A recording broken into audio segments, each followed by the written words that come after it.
नमस्ते बच्चों, कनेक्टेड में आपका स्वागत है।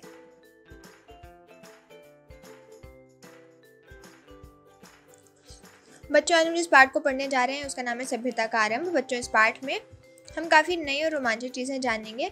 हम सीखेंगे कि हमारा समाज कैसे बना, हम जो खाना खाते हैं वह कहाँ से आया, हम जिन घरों में रहते हैं उनकी शुरुआत कहाँ से हुई, इंसानों ने कब सोचा कि हमें गांव में नहीं शहर में रहना चाहिए आदि। तो बच्चों, हम सीखेंगे कि हम जिस समाज में रहते हैं उसकी शुरुआत यानी उसका आरंभ कैसे हुआ। इसलिए इस पाठ का शीर्षक है सभ्यता का आरंभ। चलिए बच्चों, शुरू करते हैं पढ़ना। हम इस पाठ का एक एक पेज पढ़ेंगे और फिर मैं आप लोगों को समझाऊंगी, ठीक है बच्चों। तो बच्चों, हमने अभी पढ़ा कि कई साल पहले हिमयुग का अंत हुआ जिससे विश्व के कई हिस्सों में काफ़ी पानी फैल गया। फिर बच्चों, थोड़े समय में मनुष्य ने जानवरों को पालना शुरू कर दिया और फिर उनकी मदद से खेती करना सीख लिया। जो लोग शिकार करते थे और फल और सब्जियां इकट्ठी करते थे, उनको पता चल गया था कि अगर वह अनाज के बीजों को गीली ज़मीन में बोएंगे तो कुछ महीने में उन्हें उस फल की फसल तैयार मिलेगी। मनुष्य ने जंगली गेहूं और जौ के बीजों को जमा किया और खेती शुरू कर दी। पश्चिमी एशिया में प्रारंभिक खेती हुई। अब इस क्षेत्र में तुर्की, जॉर्डन और इराक स्थित हैं। किसान लोगों ने भेड़, बकरी और सुअर जैसे जानवरों को पालना भी सीख लिया। इससे हमें पता चलता है कि हमें अनाज कैसे मिलता है और अगर किसानों ने खेती नहीं शुरू करी होती तो हमें अनाज कैसे मिलता। बच्चों, इससे पता चलता है कि पहले किसानी की शुरुआत कैसे हुई।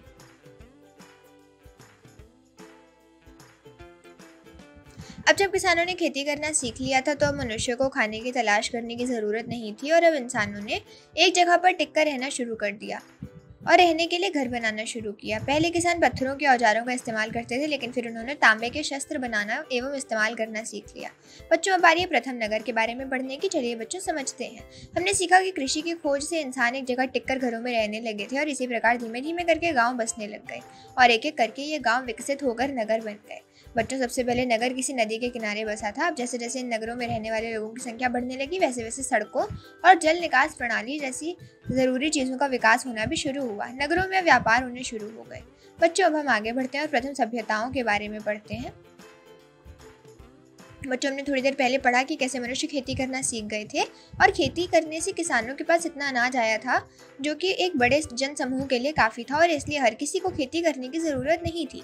कुछ लोगों ने शिल्पकारी शुरू कर दी और वह शिल्पकार बन गए। उन्होंने घड़े और बर्तन बनाने शुरू कर दिए जिसमें किसान पानी और अनाज जमा करने लगे।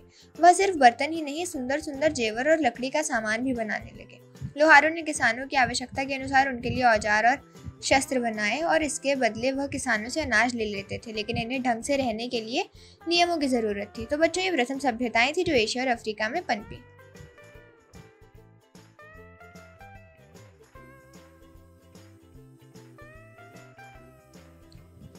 बच्चों, कैसा लग रहा है आपको ये पाठ? चलिए आगे पढ़ते हैं। कौन पढ़ना चाहेगा अब अगला पेज? चलो शाबाश, पूरी कक्षा के लिए अगला पेज पढ़कर सुनाइए और मैं हमेशा की तरह फिर आप लोगों को समझाऊंगी। बच्चों, नीचे दिए कुछ सवालों को पढ़िए और इन्हें हल करिए, रिक्त स्थान भरिए। चलिए पढ़ते हैं सबसे प्रथम सभ्यता के बारे में जो कि सुमेर नाम के एक शहर में पनपी। बच्चों, प्राचीन सभ्यताओं में से एक सभ्यता मेसोपोटामिया वर्तमान इराक में टिग्रिस और यूफ्रेटिस नदियों के बीच जमीन पर पनपी और यहाँ पर रहने वाले लोग सुमेरियन के नाम से जाने जाते थे। सुमेर शहर का मौसम ज़्यादातर गर्म रहता था और कम बारिश के कारण वह काफ़ी सूखा रहता था, लेकिन वहाँ की भूमि कृषि के लिए काफ़ी अच्छी थी। सूखी ज़मीन होने के कारण किसानों ने नदियों से खेतों तक पानी पहुँचाने के लिए नहरें बनाना सीख लिया। बच्चों, ऐसी पता नहीं कितनी चीज़ें हैं जिनका आविष्कार कई सालों पहले सुमेर वासियों द्वारा किया गया था। तो बच्चों, ये थी सुमेर शहर के बारे में थोड़ी सी जानकारी और कैसे इन्होंने कई नई चीज़ों का आरंभ किया।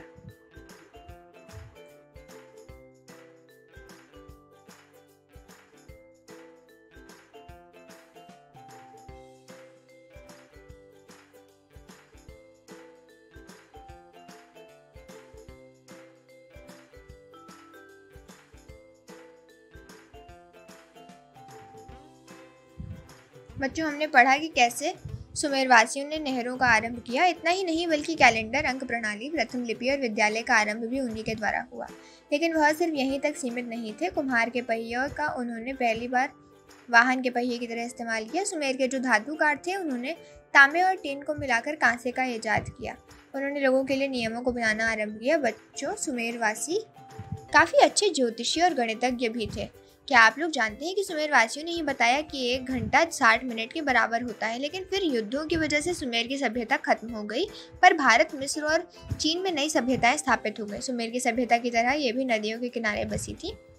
मिस्र सभ्यता नील नदी के किनारे, हड़प्पा सभ्यता सिंध नदी के किनारे और चीन की शांग सभ्यता पीली नदी के किनारे विकसित हुई। तो ये था बच्चों सुमेर सभ्यता के बारे में। आप लोग इस पेज को दोबारा पढ़िए और कुछ दिक्कत हो तो पूछे।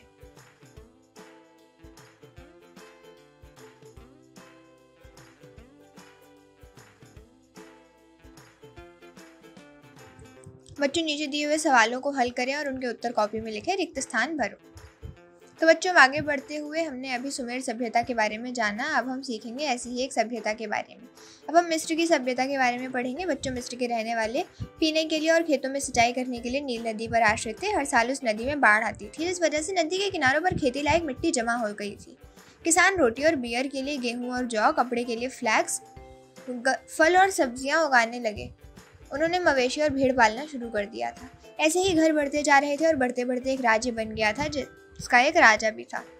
यहाँ के लोग राजा की मृत्यु होने पर अपने राजाओं के लिए बड़े बड़े मकबरे बनाते थे, जिन्हें पिरामिड के नाम से जाना जाता है।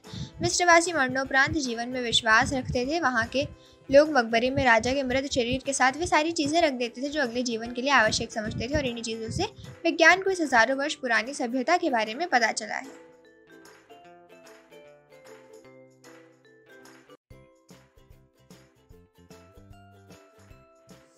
चलिए बच्चों आगे बढ़ते हैं और अब एक नई सभ्यता के बारे में पढ़ते हैं। बच्चों अब हम जिस सभ्यता के बारे में पढ़ने जा रहे हैं उसका नाम है हड़प्पा सभ्यता। कई साल पहले लगभग 5000 वर्ष पूर्व प्राचीन भारत में सिंधु नदी के किनारे, जो कि अब पाकिस्तान कहलाता है, वहाँ पर हड़प्पा सभ्यता विकसित हुई। ये मिस्र और सुमेर दोनों सभ्यताओं की तुलना में ज्यादा विकसित थी। हड़प्पा, मोहनजोदड़ो और लोथल के शहर बहुत बड़े थे। मोहनजोदड़ो में 40,000 से भी ज्यादा लोग रहते थे। हर एक शहर में एक पहाड़ की चोटी पर महत्वपूर्ण भवनों का समूह था।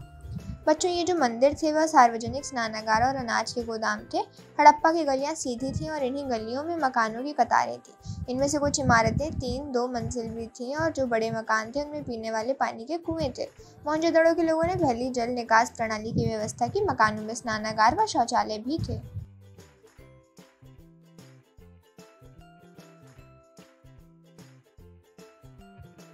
बच्चों इस सभ्यता के मकानों में स्नानागार व शौचालय थे और इन मकानों से निकलने वाला घर की गंदगी और गंदा जल गली वाली नालियों में जाता था और ये गलियां जमीन के नीचे थी। मोहनजोदड़ो और हड़प्पा के लोग लिखने के लिए अपनी प्रणाली का उपयोग करते थे। बच्चों आप सोच रहे होंगे कि हमें कैसे पता।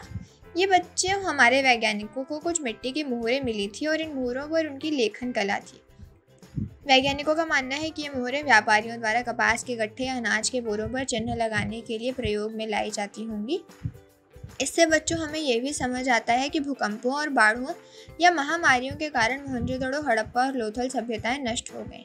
बच्चों अब जिस सभ्यता के बारे में हम पढ़ने जा रहे हैं उसका नाम शांग है और ये प्राचीन चीनी सभ्यता पीली नदी घाटी के पास विकसित हुई। और यहाँ के लोगों ने लेखन प्रणाली, रेशम के वस्त्रों और ईंट, मिट्टी और लकड़ी के भवन बनाने की शुरुआत की। प्राचीन चीन के लोग कांसे की वस्तुएं बनाने में कुशल थे। शहरों में घोड़ों से खींचे जाने वाले रथों का प्रयोग किया जाता था और यहाँ के लोग भी मिस्रवासियों की तरह मरणोपरांत जीवन में विश्वास रखते थे।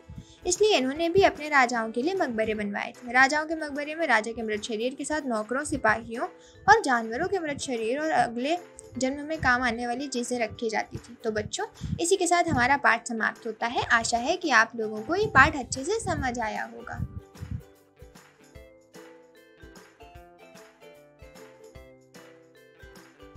तो बच्चों ये था आज का पाठ। आशा करती हूँ कि आप सबको खूब मज़ा आया होगा। आज की कक्षा यही समाप्त हुई। अगली कक्षा में मिलते हैं एक नए पाठ के साथ। धन्यवाद।